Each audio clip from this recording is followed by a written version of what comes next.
generation of entrepreneurs.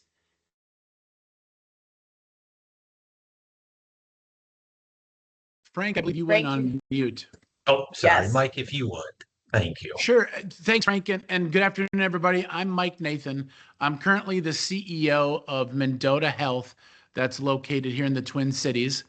It is a mobile wound care company. Part of my background is I have been a part of at least 18 startups, usually as the founder, sometimes the investor, board member, et cetera. I've had 3 successful exits. I've raised over $50 million, and I currently sit on about 8 different boards. But all those companies are usually on the smaller end. I don't have, the biggest company I've ever been around is probably just touching 100 million. So most of them are, there's a lot of bigger fish out there than me. So I'm sort of the startup guy. So I'm happy to be here. Mike, thank you. Morgan, if you would. Yeah, of course.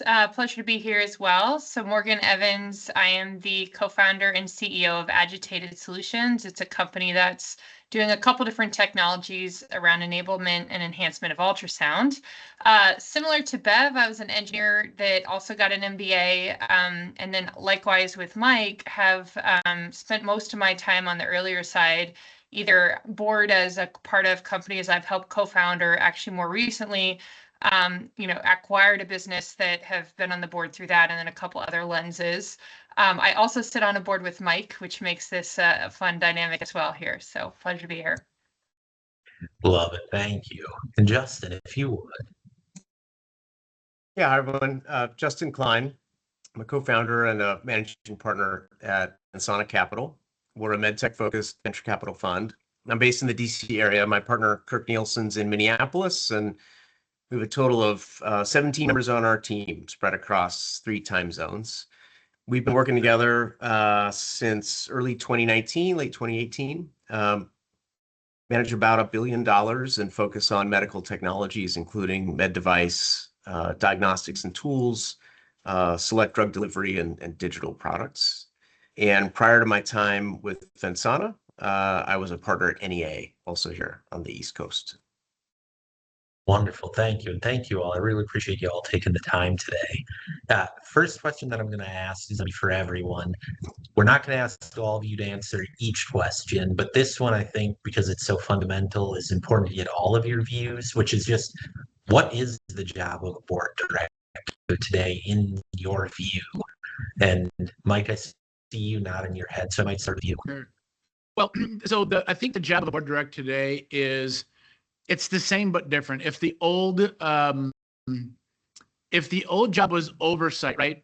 I think the new job, or part of the new job, is foresight. So I think today's directors aren't just the governors and fiduciary responsibility folks in governance of the company. They have to act as guides. When I think about in the realm I play, which is again downstream companies likely under $20 million, $50 to $20 million, dollars. You have to be a support helper, therapist, priest, CPA, attorney for your CEO and that management team, again, based on their tenure. But that foresight, your CEO and management team looking to that new director, the new age director, for, hey, what's going to happen with technology? Is there any shift coming? How am I going to raise capital in advance of, whatever the capital markets are going to do next year, next quarter, 5 years from now? What's it going to look like? So I think you need to be that blend of check the boxes sort of board director and challenge the assumption of the management team. A blend of strategic curiosity with some empathy toward the people who actually have to operate the company. So I think that's how it's changed. It hasn't, I think, 180'd or anything like that, but I do think if you're a CEO, you would want to ask that of your board. Or if you're a board member, you need to make sure it's not just about checking the box per se. Yeah, I think it's a great takeaway already. Oversight to foresight. Indeed. Beverly, and folks, if you're not on mute, make sure you do mute yourself, because if you start talking, we'll hear everything you say. Hey, Beverly, what do you think about that? Or what's your view on the role of the board director today? Yeah, I agree with Mike, and I would say you have to be a strategic advisor, especially on a private company board. if you are invited by the CEO or the investors, you have to earn your seat. So you need to be a force multiplier, somebody who provides access to your network, who says to the CEO and the management team, hey, I've seen this movie before, and this is my experience. If you are interested in it, I can be of help at their invitation and with a partnership there.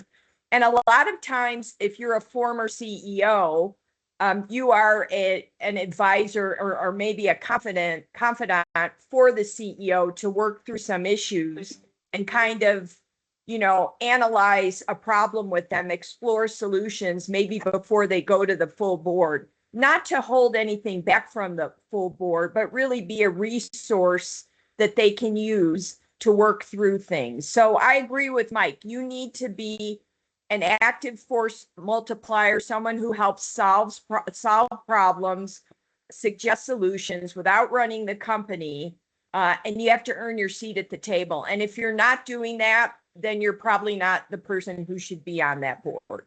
Indeed. And that, Morgan, that sounds a little bit like something I've heard you say a few times of like board members that lean in to the companies. Like, what's your view on what is a board director today? Yeah, I think it's a fair point, and I've had the opportunity to be on a few and then also kind of rebuild fresh boards several times now. And I think Bev hit a great point, which is being able to understand the difference between management and board. Board's job is not to run the company, right? And sometimes I think those lines can be blurred. They shouldn't. But really being that mirror for leadership, helping to pressure test assumptions, which Mike hit on already. And then I think especially in challenging times like the ones that we have of late, not only just leaning in, sharing what you're seeing from others in the community, but being a little bit more proactive in that connectivity, especially when maybe the way that deals got done or financed and things like that have naturally shifted too. If you're trying to go, for example, fundraise from family office, and you may not have done that historically, it may have been more of traditional venture, that's kind of relying on a group of folks that you may not have network and might need that board to lean in a little bit more effectively there too. Well, it's a good point. Financing strategies change. That might change your board composition. Yeah. Well, Justin, same question to you, but then I'll also ask the follow-up the other way. Talk about what do you think the role of a board director is today, but then also CEO. You guys into the executive for different things now? Yeah, that's a good question. I mean, I'll first say I think it's hard to add much to the answers that have been given. I think there's a lot of wisdom and experience speaking to, particularly for private company boards, the roles in which, directors, be they from the investor side or independents on a board, which I think are super valuable, can play with a team. And I think the CEO board relationship is also really important. I mean, sometimes people have glibly said, the board's job is to hire and fire the CEO, and a lot rolls up into that, including, alignment with strategy and performance and things like that. That's never felt like an appropriate description of how I think at least private company or venture-backed boards work. I do think I encourage our CEOs to use their boards, not just to figure out how to serve the board, but really figure out what you can, get out of your board. Bev, I like that phrase, force multiplier. Hopefully everybody on the board, brings that type of mentality forward. And, I think to what Morgan said, we don't want to be so engaged that we're effectively managing the company. There's a problem if that's the case. But finding the right level of engagement and support, and it may, wax and wane with time, in circumstances, but I think that's important. And I think, I'm not sure those expectations have changed, with our CEOs, but I think when you find someone that has been, through the process once, as a senior level leader, and then has another opportunity as a CEO, I think they're really, you really do see a good dynamic, evolve between, management and boards, and good functionality in both directions, which is great. Indeed, right on. Any other thoughts on from the from the group on if the expectations from CEOs have changed. If the financing environment shifts to family offices, are you looking for different things? Like thoughts from the group as far as changing expectations? I I would think only the add only to, thing, go go ahead, ahead, Beverly. Mike. I Go think the ahead, only Beverly. thing I'd add is that if you're an independent on a private company board, you were put there because of a skill set that you bring or a network that you bring. And so make sure you are fully utilizing that.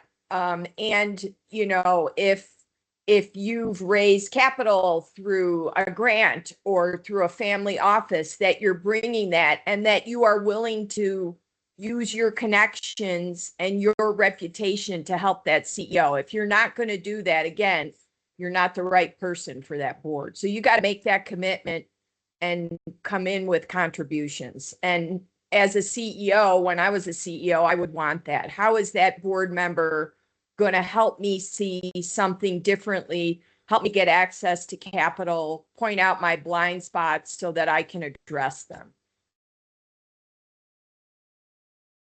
Mike or Morgan? Yeah, I'd be curious the other panelist perspective here too, but I do feel like when funding environments have become a little more constrained, the time horizons to which you're raising sometimes gets a little bit shorter. And I would argue this should be true at all times, but trying to do more with less and kind of forcing to take out some of that fluff to really recognize what are the risk mitigators and value creation within the phase of whatever phase you're in within the company that you're at. But I have seen that maybe more of late than in prior years, but I think some of that just comes in cycles as well. Does that maybe contribute to this strain of thought that you all had around the board members leaning in more, being more engaged, being more foresight than oversight, that having to do more with less? I think so. Frank, I'd put it this way. And a good CEO, when we talk about the expectations, especially smaller companies, maybe not larger public, but like the private we're talking about, you use your board almost as an extension of your senior leadership team, and not in a way of running it. But I think the expectations I've seen, especially of late, is there is a fundraising component to every board member and or a business development activity. What's your network? I need a contract. I need a contact someplace. A lot of people are super, super smart and wise and can give you that. If you're picking your board or you want to be that full force multiplier, you want to be somebody, I think, that brings money and or business to the table as well, or at least those introductions. I see that as more and more of a role as maybe than 3 years ago, 4 years ago. My experience. Right on. And those in the audience, remind you, if you have questions or if you have comments, even throw them into the chat. I'll pull those in as we're going through. Mike, you just hit on this, and so I'll ask the rest of the group. We know it's a challenging time, although I will freely admit, in at least my 20 years of being around, I've yet to experience a time where the CEO has told me it was better today than it was in some period in the past. So challenging times abound. The fun of what you all do in entrepreneurship. But maybe, Morgan, I'll start with you. Like, when you see the colleagues you're interacting with, companies you've invested in, or boards you're on, what stands out as far as like what the CEOs are doing today that's helping them overcome some of those challenges and deal with these, headwinds that we're all facing? Yeah, I mean, I think you don't get to be an entrepreneur if you're not resilient. And so I think we get to see that show up in different ways at different cycles and times. Lately, that's just like, can I find pennies under couch cushions? Are we also going to different sources of funding or more of the same as well? I think some of that has just been the scrappiness that you see come out and how effective that can be. I think that's a good trait. Again, back to my earlier comment that we'd love to see that at all times to some extent. It's just where it's applied by the nature of pressure, right?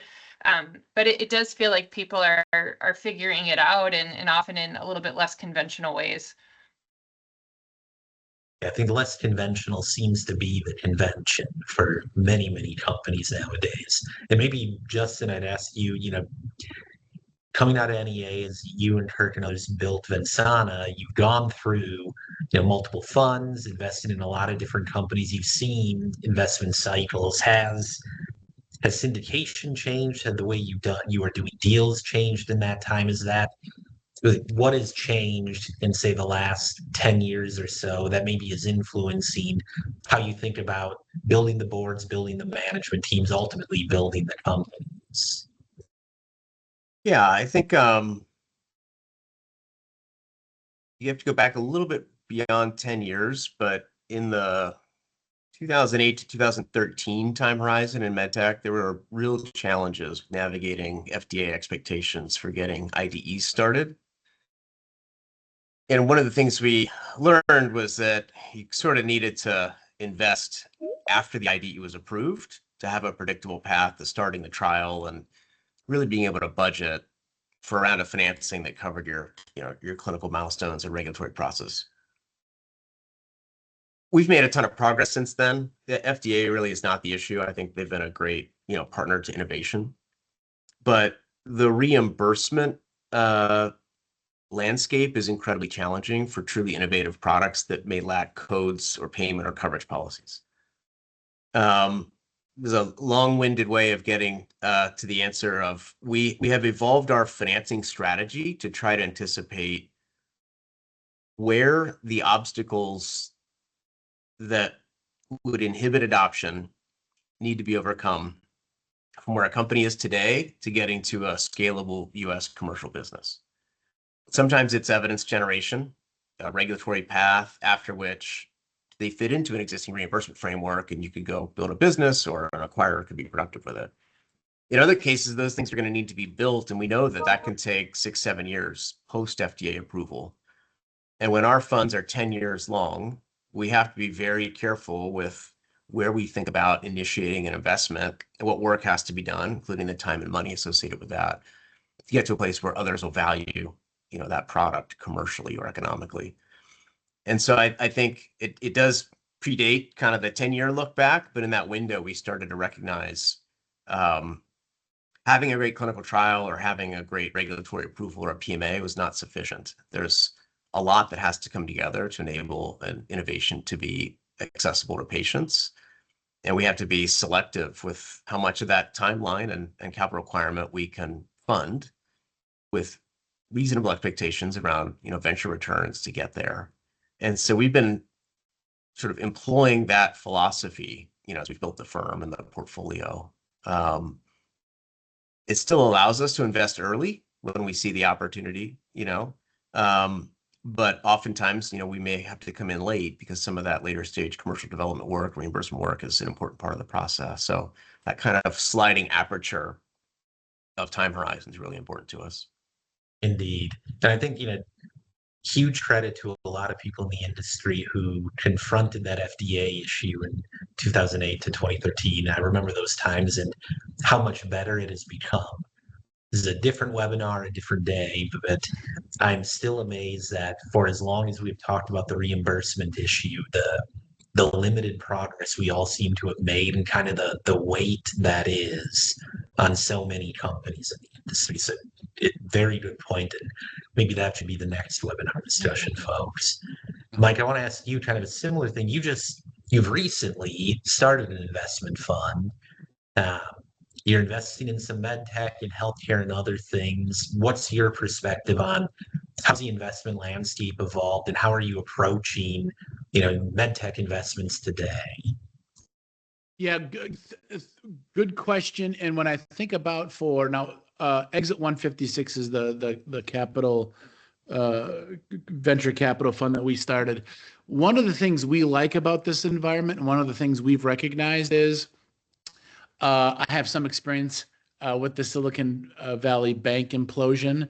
And that was seemed to be about the high water mark of awesome valuations. And if you were growing, you could do whatever you wanted. That has changed. So we started a fund thinking is it a good investor buyer market right now? And there's still lots of great companies that need capital meaningful capital, but maybe not the, the Series A, Series B sort of money. So that's one of the things we like about this market as a buyer or an investor. We're expecting good returns, and we're not going to overpay when we do invest. So I think the lesson for boards or CEOs right now is careful with your valuations right now. People are not giving you the benefit of the doubt like they may have in the past, or things are just valued differently than 3 years ago, period. So that's what we like about the current state of Medtech. The great news, Justin just literally touched on the thing that keeps us up at night, which is reimbursement. How in the world, great widget, likely it's going to be covered. Does anybody have a clear path to understand what it's going to actually get reimbursed at? Because that's a pretty big question if you're writing big checks and if you're doing the things, right? So that's sort of, and how do you do that? You can mitigate that risk by obviously keeping it really simple, and or you bring value add. I mean, raise your hand if your med tech device right now doesn't have AI attached to it somewhere, or you've been talking about it, right? People can sort of wrap their head around how you can monetize some of that, but maybe not your device or your service or what it might be. So I think that's the part of the challenge right now. But I think just generally valuations seem to be a little bit more modest. Indeed. And folks, we made it up 32 minutes, 48 seconds before mention of AI. That's not bad. Right? Yeah. Bev, I know you've done a lot of mentoring of startups. You've been on a number of boards, and even though we've concluded that we're now in this role of foresight, there is still that oversight piece. And I imagine from time to time, you're challenging the leadership, you're asking them questions, you're probing. I'm curious, are there things where you find regularly the CEOs you're supporting, they struggle to answer, or seem to be more challenging than other areas that, we as a community should be more thoughtful on?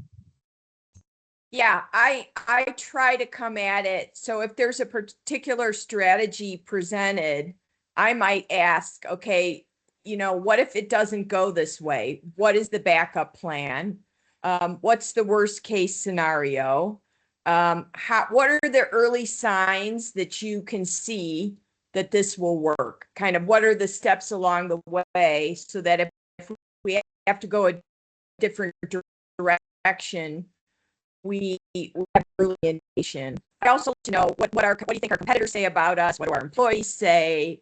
What do our customers say if it's a clinical stage or revenue generating company? So I try and ask the question of what do all these stakeholders say, and are you surprised by that? And with the advent of AI, especially in a public company, you can say, what does Glassdoor say about us, or even in a private company? What do all these stakeholders say about us that give us a more realistic view of the company and where it's at?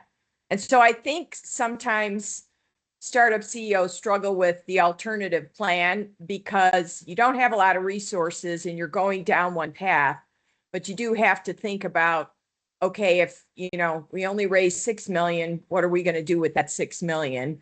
What's the alternative? How can we get there with less money faster? Those kinds of things. So that's kind of the conversation I try to initiate in the hope of finding alternatives. I really appreciate that. And I'm always very sympathetic for the work that you and so many others have to do, where you usually don't have the resources to have like 3 scenarios and be prepared for them. It's burn the ships, and if it doesn't work, well, you probably drown. So I appreciate being able to consider that and figure out, well, what do you do? That is a hard thing. Justin, it kind of makes me think, like, from time to time, you probably confront a situation where the leadership's not the right people for what's happening right now. And as a board member, right, that is still one of the duties. It's, as you said, not as simple as hiring and firing, but sometimes that is part of it. what are the things you're considering? How are you looking at it when it starts to seem like it's that time to consider a change in leadership? Yeah, I mean, I think first our culture at Vensana, our cultural bias is to be very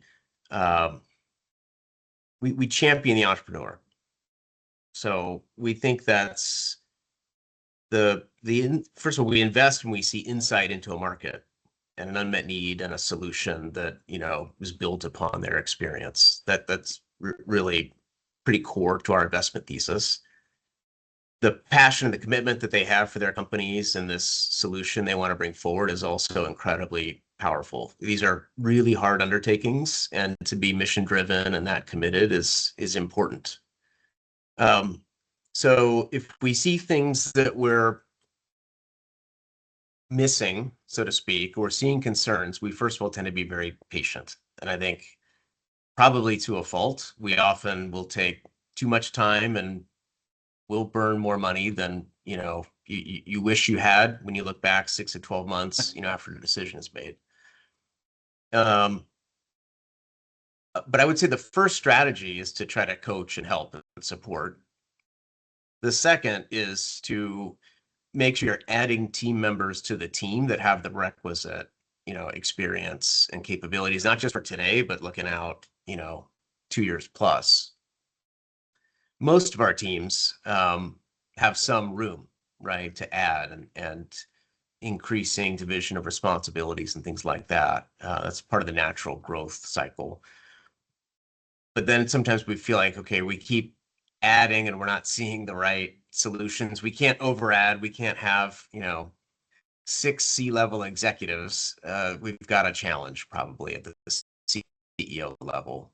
At that point, our instinct is, okay, let's try to get the most out of the excellence, you know, those values the CEO brings, but maybe let's find the right role for he or she in this team and going forward. And we have a conversation about that, a lot of conversations about it, not just as a board, but of course with that executive. The ideal is that they probably have been recognizing it themselves and they realize they're doing things that they don't enjoy doing and are not coming easily. And it is a struggle. And they welcome the opportunity to focus on, you know, the things they do well at, and they want to bring in other people as partners, right, to help build the business. So that hopefully is a good outcome. Sometimes it may not be in an operating role anymore, and we'll keep somebody on the board. I think that's another important way to kind of retain, you know, a lot of that opportunity. And then sometimes ultimately we just have to figure out the right way to gracefully help, you know, somebody move on and find their next opportunity, and make sure that the team, you know, driving the business forward is the right one for the company, for the good of the entire existing team and other shareholders too. Indeed. And I'd ask the rest of you, you know, I would imagine similar dynamic can play out with board members as the business evolves or as people evolve. There's probably considerations for how you evolve the composition of the board over time. I don't know if Mike or Morgan, if you have thoughts on that, or Bev, if you have thoughts on evolving the board composition over time. Well, Yeah, since you go ahead, Morgan. Go ahead. You go, Mike. My thought was this, Frank, is I think the CEO, the board itself has to have some self-awareness. What are the needs of the company? If we're talking about, especially if you look at an early stage medtech startup company, what you need in the first 2 years is not what you need years 2, 3, and 4. Likely.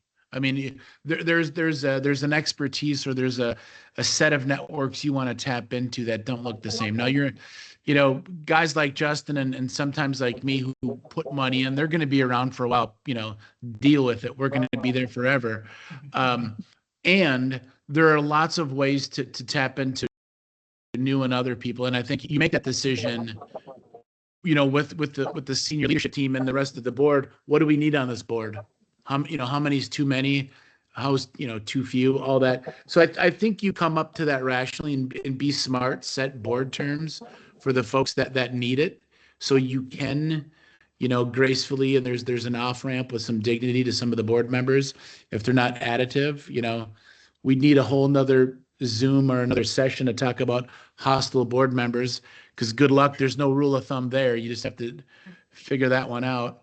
But I think that's one of the things you need to think about, Frank, is what's the need of the company? What stage are they in? What's the next one they're coming into? And surround yourself with those sorts of leaders and governors. Well said. Bev, thoughts? I would say I agree with Mike. And I think if you over time are the board member that isn't adding value or enabling the management team, then you need to be self-aware and say, hey, in the next round, it may be time for me to exit. And, you constantly have to look at that. And I've had the conversation where I've had to ask board members to leave, and usually you do it, of course, very gracefully. And you talk about how it's a skill set mismatch, or maybe, to Mike's point, new skills are needed for the next phase of the company. Sometimes you have to also change out the CEO for the next phase of the company.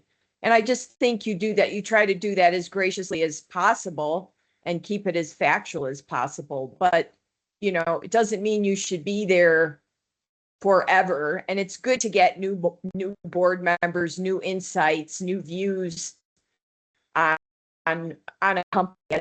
It needs fresh talent over time on the board. Yeah, I might add too, like there's going to be natural evolution of it anyway as you close additional funding rounds, because nobody wants a board of 12, or well, I guess an odd number, so we'll say 11. But so part of that is just by the nature of you get bigger and bigger checks in the door as the company matures, that will then